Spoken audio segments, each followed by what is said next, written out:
Ce programme vous est offert par Illico Cash.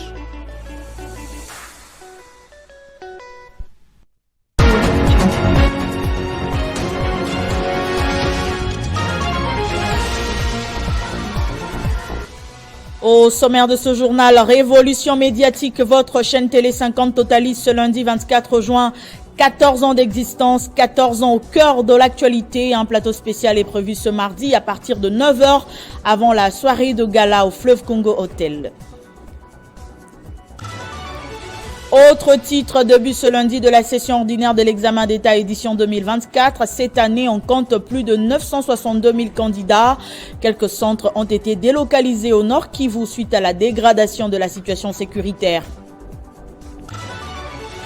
Et puis le secrétaire général de la Senco, Monseigneur Donatien Chollet, a échangé ce lundi avec le ministre d'État à la Justice. Au menu, la spoliation des concessions catholiques à travers la République. Vous nous suivez de partout à travers le monde. Merci de votre fidélité renouvelée chaque jour à la première chaîne d'information en RDC.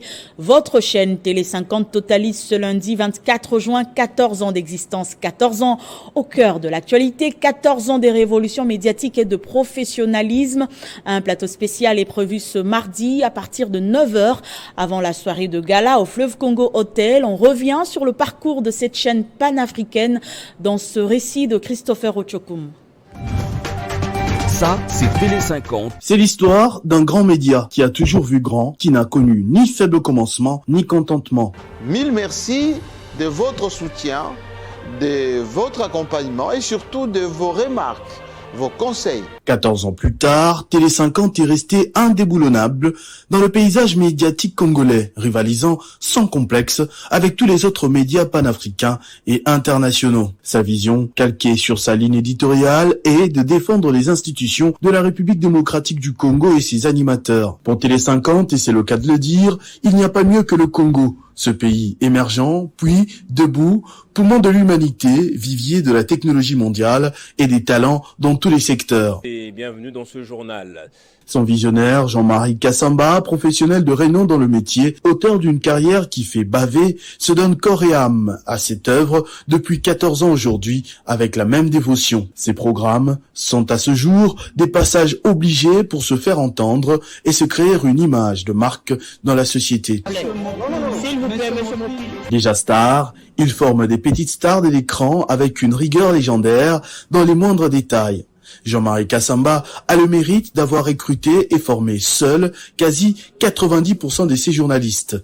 Ils ne viennent ni d'autres médias, ni d'un autre pays. En rouge et blanc, Télé 50, partenaire des institutions et qui accueille des invités venant de partout dans le monde, ce média révolutionnaire a créé tout un mythe autour de son identité. Ce mardi dans la soirée, un grand gala sera donné à l'hôtel du Fleuve Congo avec des invités de marque pour célébrer ce pari gagné, cette révolution médiatique qui fait la fierté de la République démocratique du Congo.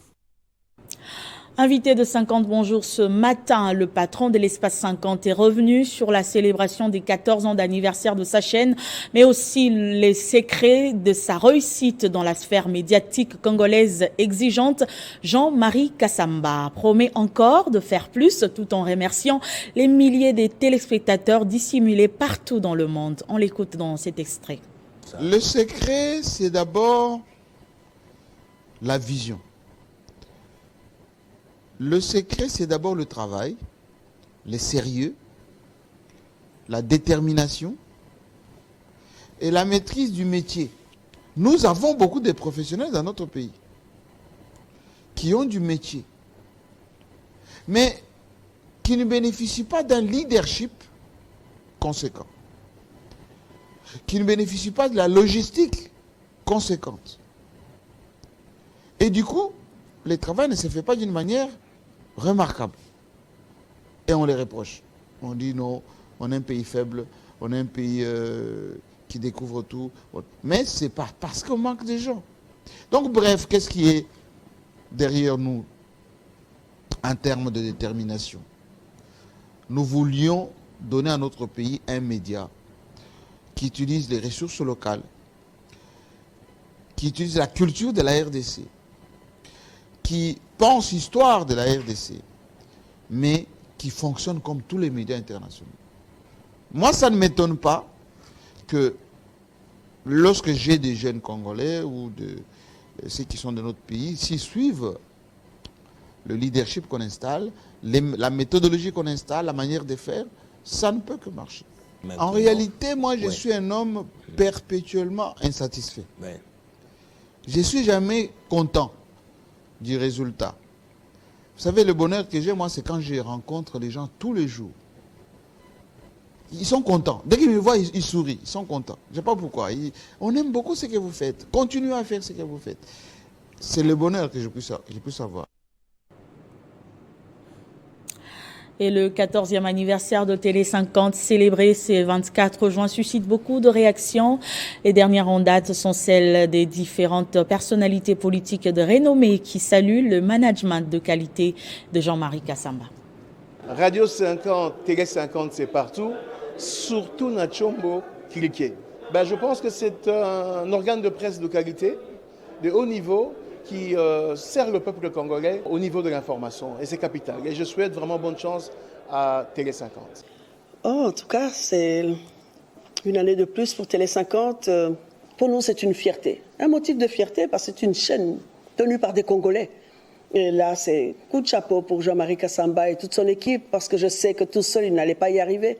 C'est un travail d'équipe et c'est pour ça que j'insiste toujours sur la complémentarité. Quelqu'un peut avoir une vision, mais quand les autres ne s'approprient pas de cette vision, c'est toujours difficile. Mais là, félicitations à Télé 50 qui nous fait vibrer.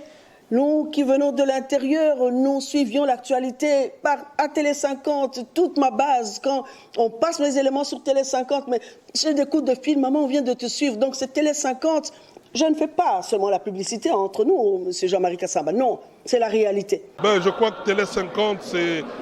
Moi, j'ai une relation particulière d'abord avec Kassamba, qui est un grand frère, mais aussi quelqu'un de très positif pour moi, parce que non seulement il nous donne l'occasion de transmettre des messages sur cette chaîne qui est une des meilleures dans notre pays, ici au Congo, mais aussi, et c'est ce qui est important, lorsqu'il vous prend dans une émission, c'est vraiment quelqu'un qui vous challenge, il vous pose des questions, il vous pousse à dire même des choses que vous n'aviez pas planifié de dire. Et ça, c'est quelque chose de positif. Je ne peux que souhaiter bon anniversaire à cette télé et demander à ce que Dieu puisse les bénir et leur donner encore la possibilité d'aller de l'avant. Radio 50, Télé 50, et ça partout, surtout na Tchombo, cliquez. Télé 50, Radio 50, c'est partout, surtout na Tchombo, cliquez. Napesi Mbote Mingi, na Mokonzi Nabino, Jean-Marie Kassamba, que je connais bien. Napesi aussi na Bandeko Nabino, Arlette, à travers Nanga, moi Mingi na Maramboye, Tali Sport, na Bandeko Nyon, surtout Bino, Nyon, surtout. Peut être Télé 50 et Kende de l'avant. Donc, Botombo Lango, Ezali, chaîne Nabiso. Radio 50, Télé 50, Eza partout. Surtout na Tchombo. Dans un autre registre, parlons éducation à présent, début ce lundi de la session ordinaire de l'examen d'État édition 2024. Cette année, on compte plus de 962 000 candidats inscrits dans 2800 centres sur toute l'étendue de la RDC et dans quelques écoles consulaires des pays limitrophes. Quelques centres ont été délocalisés au Nord Kivu suite à la dégradation de la situation sécuritaire. À Kinshasa, le go de ces épreuves a été donné par la première ministre Judith Suminwa. C'est la première ministre Judith Suminwa-Tuluka qui a lancé ces épreuves au lycée Chaoumba en présence de la ministre en charge de l'éducation nationale, Raissa Malou. En ces jours mémorables, je me joins à tous ceux qui m'ont précédé pour pouvoir vous dire combien le président de la République, à partir du moment où il a pensé que l'éducation était un pan essentiel pour le développement de notre pays, a poussé pour avoir la gratuité de l'enseignement.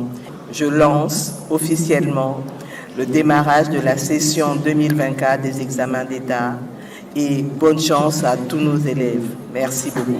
Prenant la parole à son tour, la patronne de l'éducation nationale et nouvelle citoyenneté, Raissa Maloudinanga, a annoncé la prise en charge par le gouvernement de la République des frais de participation de tous les élèves dans la province du Nord Kivu. Les épreuves de la session ordinaire de l'examen d'État et du jury national du cycle court 2024 commencent donc ce lundi 24 juin dans les 60 provinces éducationnelles ainsi que hors frontières.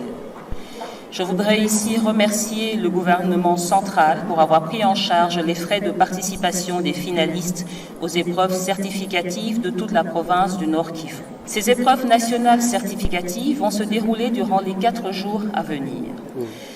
962 887 candidats du cycle long, dont environ 42% de filles, et 5 417 candidats du cycle court, dont 18,5% de filles, y participeront. Signalons que quelques centres ont été délocalisés au Nord Kivu suite à la situation sécuritaire encore préoccupante. Dans la province de l'Ituri, aucun incident n'a été rapporté. Les épreuves se sont déroulées dans les bonnes conditions d'après l'administration militaire. Et de son côté, le professeur Ngoy Kaloua, gouverneur ad intérim, a lancé ce lundi le début des examens d'État dans la province éducationnelle du Olomami 1. Au total, 13 000 candidats y prennent part. C'est sous les acclamations que les finalistes ont accueilli les secrétaires exécutifs et gouverneurs AI du Olomami, Ngoy Kaloua Corneille, à l'Institut Source du Savoir, où a vécu les lancements officiels de la province éducationnelle Olomami 1. Pour sa part, l'inspecteur principal provincial a salué l'implication du gouvernement dans le secteur de l'éducation. Selon les statistiques, pour cette année, au moins 13 000 candidats prennent part à ces épreuves, dont plus de 4 400 filles pour 40 centres. Les chefs de l'exécutif AI a relevé l'importance qu'apporte le président de la République, Félix Tshisekedi, dans le secteur de l'enseignement dans cette province. Avant de lancer les débuts officiels de ces épreuves, il a invité les finalistes à lutter contre les antivaleurs. Chers finalistes, gardez à l'esprit que les examens qui commencent en ces jours ont été composés selon les programmes scolaires nationaux de notre pays. Vous avez suivi les enseignements depuis le début de l'année scolaire, vous voici à la fin. Et donc, tout ce qui va vous être posé comme question aujourd'hui, demain et les jours qui suivent, s'inscrit dans les programmes nationaux. Déclarer officiellement lancé la passation des examens d'État dans notre province, édition 2023-2024. Après les lancements, place à la visite des différents centres, question de se rassurer du déroulement de ces épreuves. Nommée ministre de l'enseignement supérieur et universitaire dans le gouvernement souminois, Marie-Thérèse Sombo a été honorée par la communauté du territoire d'Isangui, représentée ici par les notables, une occasion pour la nouvelle patronne des Lessus de présenter son programme d'action. Toute la notabilité du territoire d'Isangui était présente pour honorer leur fille et sœur Marie-Thérèse Sombo pour avoir été élevée au rang des ministres de l'enseignement supérieur et universitaire dans le gouvernement souminois. Plusieurs personnes ont pris la parole pour lui demander de travailler efficacement afin de faire honneur à cette communauté. C'est une première pour notre communauté qu'une femme soit élevée à ces fonctions. Elle est ministre pour toute la nation congolaise. L'hôte des notables de la communauté d'Isangui, Marie-Thérèse Sombo, a d'abord adressé quelques mots de gratitude à sa communauté avant de présenter son plan d'action au ministère de l'enseignement supérieur et universitaire. Je viens affirmer haut et fort mon engagement, ma loyauté à servir notre nation auprès du chef de l'État, Excellence Félix Antoine Tshisekedi Tshilombo, champion de la masculinité positive et de la première ministre, une éminente femme à la personne de Judith Toulouka. Je tiens à vous rassurer, faire rayonner le secteur de l'enseignement supérieur et universitaire. Je ne m'attendais pas à voir tout le monde, tous les aînés qui ont été également élevés en responsabilité, s'élever pour m'honorer. C'est vraiment avec toute humilité que je reçois ces honneurs. C'est un engagement ferme pris par Marie-Thérèse Sombo pour réaliser des bons résultats. Quelques présents lui ont été offerts pour l'encourager et soutenir son action. Et puis je l'annonçais au sommaire, le secrétaire général de la SENCO, Monseigneur Donatien Chollet, a échangé avec le ministre d'État à la Justice ce lundi. Au menu, la spoliation des concessions catholiques à travers la République. L'abbé Donatien Chollet a également salué le nouveau patron de la justice sur sa noble mission et compte sur son sens élevé de justice pour que l'Église catholique rentre dans ses droits. On écoute Donatien Chollet. Eh bien, comme vous pouvez imaginer, c'est sur la noble mission qu'il a reçue de promouvoir la justice dans notre pays, un secteur qui intéresse l'Église catholique, en qui le ministre se reconnaît comme un partenaire important pour l'accompagner dans cette charge. Et nous sommes là pour l'encourager au nom de tous les évêques. Comme j'ai eu à le dire autrefois, nous comptons sur sa jeunesse, sur ses énergies. Et là, en échangeant avec lui, j'ai compris que déjà il le savait avant. Et il connaît bien la situation sur le terrain, parce qu'il était parmi les gens qui haussaient le ton pour dire non à la façon dont la justice... et je suis conscient qu'il est conscient, je suis content qu'il est conscient que c'est un défi pour lui, un défi énorme, et ce n'est pas facile. Et nous ne pouvons que l'encourager.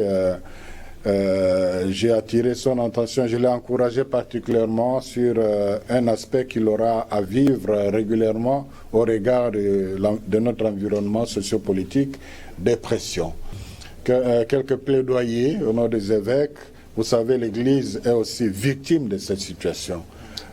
Juste quelques cas pour vous en rendre compte. Il y a des concessions qui sont spoliées. Derrière, ce sont des soi-disant grands. À Lubumbashi, par exemple, la concession de grands séminaires. Si vous allez à Kisangani, l'archevêque de Kisangani, Monseigneur Utembi, s'en plaint. Ici à Kinshasa, à Rigini, la concession de la Kosuma des religieux, c'est la police en plus qui vient s'imposer de force sans même négocier parce que, écoute, est-ce qu'on peut aller de l'avant comme ça? Et la population de Ntsélé a assiégé le ministère de la Justice ce lundi pour réclamer l'application de la justice au sein de l'Assemblée provinciale de Kinshasa pour rétablir la députée Sévérine Moliba, validée par la CENI, que le bureau de l'Assemblée refuse de rétablir.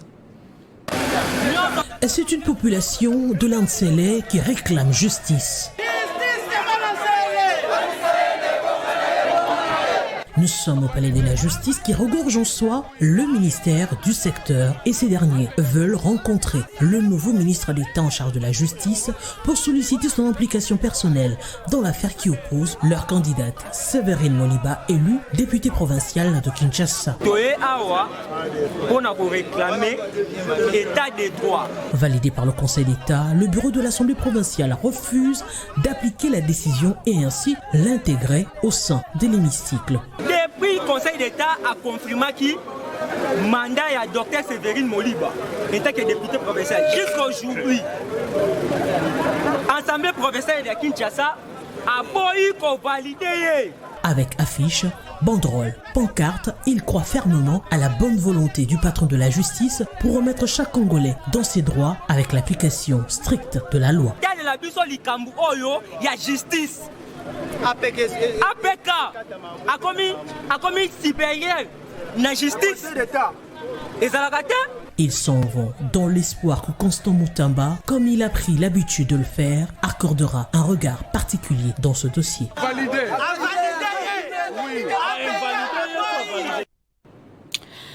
La femme veuve a été célébrée au camp Kokolo à l'occasion de la Journée internationale des femmes veuves par la ministre des Affaires sociales, Action humanitaire et solidarité nationale, Aziza Mounana, qui a exhorté toutes les femmes à soutenir les institutions du pays, le chef de l'État et la première ministre pour l'amélioration du social. À la fin, un geste de générosité a été posé. Plus de détails dans cet élément.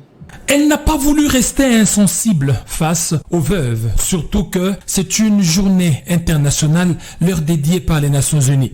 Nathalie Aziza Mounana, ministre des Affaires sociales et Actions humanitaires et solidarité nationale, s'est déplacée pour honorer les femmes veuves des militaires et policiers dont leurs maris sont morts sous les champs d'honneur. Et c'est au camp militaire lieutenant-colonel Kokolo de Kinshasa. Au cours de cette journée spéciale, la ministre Aziza Mounana a sensibilisé et conscientisé les femmes veuves sous les fondamentaux de leurs droits tels qu'élucidés dans la Convention sur l'élimination de toute forme de discrimination à l'égard des femmes.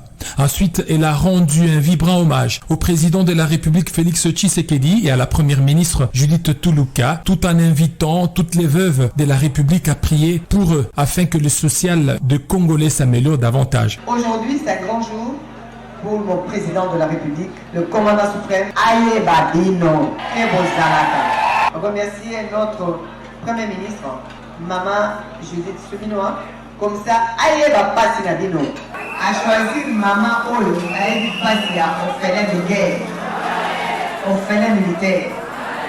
Makambo Nyoso Bolobia, je ferai tout ce qu'il y a à mon pouvoir. Motif de satisfaction pour les bénéficiaires. En tout cas, na makambo yo maman ministre à l'affaires sociales aye kosala tokubisi Nzambe abakisela ye. Pour clôturer en beauté cette journée spéciale, chaque veuve a reçu 2 pagnes de main de la ministre des Affaires sociales, Nathalie Aziza Mounana. Après avoir reçu leur notification des mains du vice-premier ministre de l'Intérieur, le gouverneur du Sud Kivu, le professeur Jean-Jacques Pouroussi et son vice-gouverneur, maître Jean-Jacques Elakano, sont arrivés ce lundi à Bukavu, dans le Sud Kivu, où ils ont reçu un accueil digne des fils de cette province. Le nouveau gouverneur promet de travailler pour apporter du changement tant attendu. L'aéroport national de Kavumu a connu une ambiance toute particulière en ce 24 juin 2024. Les représentants des différentes couches de la population, les cadres et militants des partis politiques, membres de l'Union sacrée de la nation, qui prônent la vision du chef de l'État, Félix-Antoine Tshisekedi, ont fait le déplacement à Kavumu pour souhaiter la bienvenue au gouverneur de Sud Kivu, le professeur Jean-Jacques Pouroussi Sadiki, celui qui présidera désormais aux destinées des milliers de Sud Kivusiens. C'est à 12h30 que l'avion transportant le gouverneur Jean-Jacques Pouroussi et son vice-gouverneur Jean-Jacques Elakano pose ses pieds sur le tarmac de l'aéroport de Kavumu, Noir-des-Mondes. Au bas de la passerelle, le gouverneur Jean-Jacques Pouroussi a été accueilli par le vice-gouverneur sortant, Marc Malago Kachekere, entouré des membres du Conseil provincial de sécurité, avant de recevoir ses premiers honneurs de la police. Monsieur le gouverneur de province, son Excellence, le détachement de la police nationale congolaise est rangé pour vous accueillir, pour vous rendre les honneurs à l'occasion de votre première arrivée en province. Ces premiers mots devant la presse, le gouverneur Jean-Jacques Pouroussi promet une gouvernance sans merci pour apporter du changement tant attendu par la population. Je remercie aussi le président Félix-Antoine Tshisekedi Tshilombo, grâce à qui la province est en train de regagner son succès, mais aussi son image d'antan. Avec mon colistier ici présent, maître Jean-Jacques Elakano, nous allons mettre les bouchées doubles pour assurer la protection de la population civile. Nous sommes en train de suivre de très près ce qui est en train de se passer. Et donc nous allons assurer la paix, la sécurité, la stabilité. Nous allons travailler sur des questions d'infrastructure. Nous allons nous battre pour assainir la ville sur le plan de l'électricité, mais aussi l'eau potable, et d'énormes défis qui nous attendent. Nous allons restructurer la direction provinciale de mobilisation et d'encadrement des recettes ainsi que les services d'antifraude, et nous allons gérer dans la transparence comme on l'a toujours dit. Le gouverneur du Sud Kivu, le professeur Jean-Jacques Pouroussi, a aussi annoncé la formation de son gouvernement cette semaine. Puis, un long cortège de véhicules s'est formé de l'aéroport national de Kavumu jusqu'à Bukavu, où le gouverneur Jean-Jacques Pouroussi, accompagné de son vice-gouverneur Jean-Jacques Elakano, a fait plusieurs escales pour communier avec les habitants de Kavumu, Miti, Mudaka ou encore à l'entrée du centre-ville où des foules conquises l'attendaient. La marche vers un nouveau départ pour le Sud Kivu est ainsi enclenchée dans cette province chère au professeur Modeste Bahati Lukwebo. Matérialisant le volet humanitaire de son action dans la ville de Goma, au Nord Kivu, la fondation Olengi Wosho a organisé une campagne de solidarité humanitaire dans cette partie du pays pendant 3 jours. Les détails dans cet élément. Ces vivres essentiellement composés des farines de maïs, sacs d'haricots et de sel ainsi que d'huile végétale ont été achetés à l'usine Mongaboan qui appartient aux disciples de Jésus, Papa Eli Akili au siège du Goma. La présidente générale de la CIFMC, Maman Da Silva Olengi, a assisté en personne à la préparation du camion de transport de ce don humanitaire vers le lieu de distribution, à savoir les camps des déplacés des Baraka. Nous, en tant que chrétiens, on s'est dit que nous devons venir, qu'on connaisse ou qu'on ne connaisse pas, nous allons venir pour venir compatir avec eux. La deuxième journée des campagnes humanitaires de la fondation Olengi Wosho en faveur des déplacés des guerres du Nord Kivu a été marquée par la présence du vice-président de la fondation, Papa Paul David Olengi, qui tenait à prendre part à cette action pour exprimer la compassion et la solidarité de toute la fondation aux compatriotes de l'Est de la République démocratique du Congo, maîtris par la guerre. Un soulagement pour ces bénéficiaires qui manquent presque de tout, explique la présidente du camp Baraka, Judith Ouidou. Vraiment, c'est la première fois, nous disons que le nom de l'Éternel soit loué. Signalons, la campagne humanitaire de la fondation Olengi Wosho Nord Kivu a bénéficié de l'appui de l'autorité provinciale. Ce n'est que le commencement, mais nous allons sensibiliser tous nos sièges à travers le monde à se souvenir de l'Est de la RDC. L'eau potable étant une denrée rare dans ces camps des déplacés des Baraka, la fondation Olengi Wosho a mis à la disposition de ces déplacés un camion citerne d'eau qui leur apporte 25 000 litres d'eau. À la demande du gouverneur militaire de la province du Nord Kivu, la présidente générale de la CIFMC est allée visiter les cimetières de Génocoste où reposent les 35 Congolais victimes de la bombe larguée par les rebelles du M23. C'est vraiment triste, vraiment que nous prions vraiment le Seigneur, comme on a dit tout à l'heure, que cette guerre puisse s'arrêter. C'est par une journée de louange et d'adoration que la Fondation Olengi a voulu clôturer sa campagne humanitaire de 3 jours au Nord Kivu, précisément à Goma. À l'approche des élections du bureau définitif au Sénat, de plus en plus de voix s'élèvent au sein de l'UDPS pour rappeler à l'entérinement et au soutien de la candidature d'Ivan Kazadi au poste de rapporteur du bureau définitif du Sénat. Ce jeune sénateur est actuellement rapporteur du bureau d'âge. Participant à la matinée politique convoquée par le secrétaire général de l'UDPS au siège national du parti à Limité, Ivan Kazadi s'est offert un plébiscite de ses pairs secrétaires nationaux qui l'encouragent à candidater au poste de rapporteur du bureau définitif du Sénat.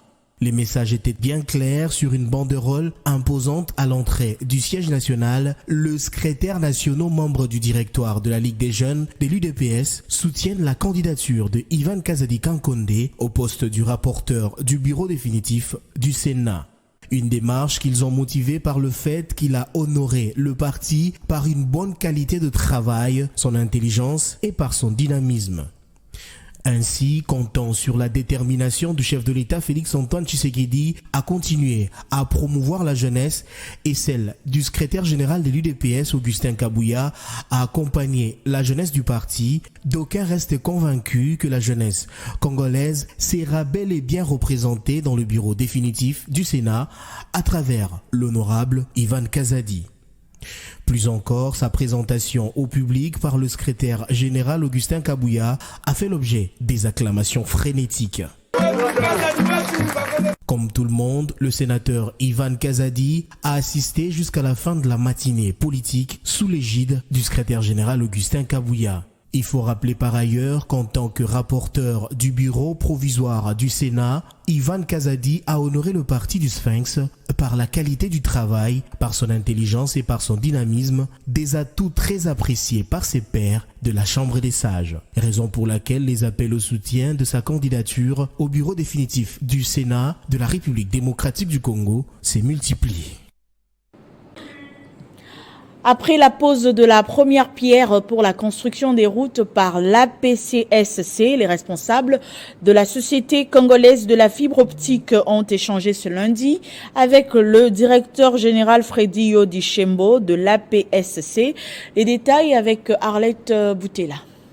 C'est un entretien entre l'APCSC, est la société congolaise de la fibre optique, conduite par son directeur général et son adjoint, ainsi que le président du conseil d'administration. Donc, nous savons que pour chaque route qui doit être construite ou réhabilitée, nous voulons voir la fibre optique être tracée juste à côté de ces routes. C'est pourquoi nous sommes venus voir l'APCAC pour voir dans quelle mesure nous pouvons être intégrés dans ce projet afin que nous nous assurions que la fibre optique ou le réseau de la fibre optique de la RDC devienne une réalité. La fibre optique, le directeur général de la PCSC, Freddy Yudichembo, se dit intéressé par la proposition, ce que réjouit cette entreprise qui détient une expertise avérée dans le domaine. Et nous n'allons pas dire moi tout seul. Je suis accompagné de mon PCA ainsi que le DGA. Tous, en tant qu'équipe, nous avons l'expérience qu'il faut pour mener à bon port ce réseau que nous avons tant attendu pendant toutes ces années pour la RDC. D'ici quelques jours, un contrat sera signé entre les deux entreprises pour la construction des routes en amont et la mise en place de la fibre optique. Dans le district de la Tchangou, la députée nationale Séraphine Kiloubou inaugure un 3e centre hospitalier disposant de plus de 60 lits des malades et promet d'accompagner la vision du chef de l'État dans la couverture santé universelle. C'était samedi en présence de plusieurs invités de marque et les représentants du ministre de la Santé et Prévoyance sociale qu'un nouveau centre hospitalier a vu le jour dans la commune de Massina, quartier 3, sur l'avenue Losso numéro 1 au boulevard Lumumba. Ces centres hospitaliers, œuvre de la députée nationale Séraphine Kiloubou, offrent des services tels que la maternité, la pédiatrie, l'imagerie, un laboratoire bien équipé, la gynécologie obstétrique, l'ophtalmologie, la médecine interne, une pharmacie, la kinésithérapie, l'orthopédie et une morgue moderne, génération 2023, capable de recevoir jusqu'à 50 corps. Dans sa prise de parole, Séraphine Kiloubou a indiqué que les 3 centres hospitaliers qu'elle a mis à la disposition de la population de la Tchangou fonctionnent avec les moyens de bord, bien qu'ils mettent en pratique la maternité gratuite conformément à la vision du chef de l'État. Elle a sollicité l'intervention de l'État en vue de leur permettre d'ajuster les modes de fonctionnement et d'affronter les défis les plus importants. À vous tous, habitants de la Tchangou, j'ai un honneur pour moi de réaliser une fois de plus une œuvre sociale de cette envergure à votre avantage. Car vous m'avez honoré de manière distincte en me votant massivement et en votant également mon candidat président, son Excellence Félix Antoine Tshisekedi Tshilombo, que je vous ai présenté. Signalons que ce nouveau centre hospitalier donne du boulot à plus de 60 personnes, des initiatives privées qui aident à lutter contre le chômage. Et puis le parti politique Congrès des nationalistes révolutionnaires a tenu une grande activité et en connu la participation des cadres et membres de cette formation politique, activité pour la présentation de la nouvelle équipe et éveil des consciences sur les idéologies du CNR. C'était une grande réunion après les récentes élections de décembre 2023. Le parti politique Congrès des nationalistes révolutionnaires, CNR en sigle, avec les nouvelles figures issues des réaménagements, objectif, présenter la nouvelle équipe dirigeante à tous les niveaux. Au programme, la remise reprise, la présentation du parti et ses missions, ainsi que l'analyse du parti et de l'environnement politique actuel. C'était d'abord présenter la nouvelle équipe parce qu'il y a eu réaménagement au niveau de la direction politique nationale, au niveau du secrétariat général, au niveau du bureau du conseil politique national, au niveau du cabinet du président national, ainsi que la mise en place de la direction générale de l'école du parti. Quelles sont les opportunités qui se présentent à nous? Quelles sont les menaces qui nous guettent? Alors, tous ces ingrédients ont fait à ce que nous puissions nous retrouver aujourd'hui dans une réunion de prise de contact et que nous allons extendre ce que nous venons de faire dans les provinces. Une lourde responsabilité de la nouvelle équipe de porter plus haut le parti CNR. Une lourde charge que je suis en train de porter. C'est que les gens entendent de moi nous voulons ramener mon parti à un niveau qui sera différent de tout le parti. Et nous voulons ramener notre lutte, qui est la révolution. La révolution n'est pas la rébellion, mais c'est juste une prise de conscience, une veille d'esprit que nous voulons apporter à la population. Le CNR, Congrès des nationalistes et révolutionnaires, préconise les valeurs, le travail et le développement. Et pour finir, à partir de ce lundi, Orange RDC met à la disposition de ses abonnés des forfaits Internet TV5 Monde Plus, fruit du partenariat conclu entre Orange RDC et TV5 Monde. Ces forfaits vont permettre aux abonnés d'Orange d'accéder à l'ensemble des contenus de la plateforme VOD TV5 Monde Plus. Ce journal est terminé, place au rappel de titres.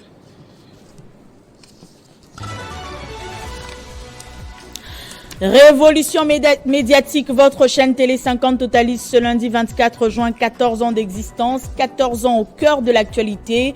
Un plateau spécial est prévu ce mardi à partir de 9h avant la soirée de gala au Fleuve Congo Hotel. Début ce lundi de la session ordinaire de l'examen d'État édition 2024. Cette année, on compte plus de 962 000 candidats. Quelques centres ont été délocalisés au Nord Kivu suite à la dégradation de la situation sécuritaire. Et puis le secrétaire général de la Senco, Monseigneur Donatien Cholet, a échangé ce lundi avec le ministre d'État à la Justice. Au menu, la spoliation des concessions catholiques à travers la République. Merci de votre attention soutenue et surtout restez fidèles au programme de la télévision du cinquantenaire.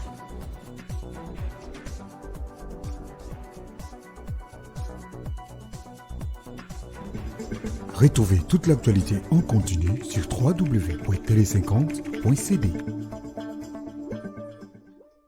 Ce programme vous a été offert par Illico Cash.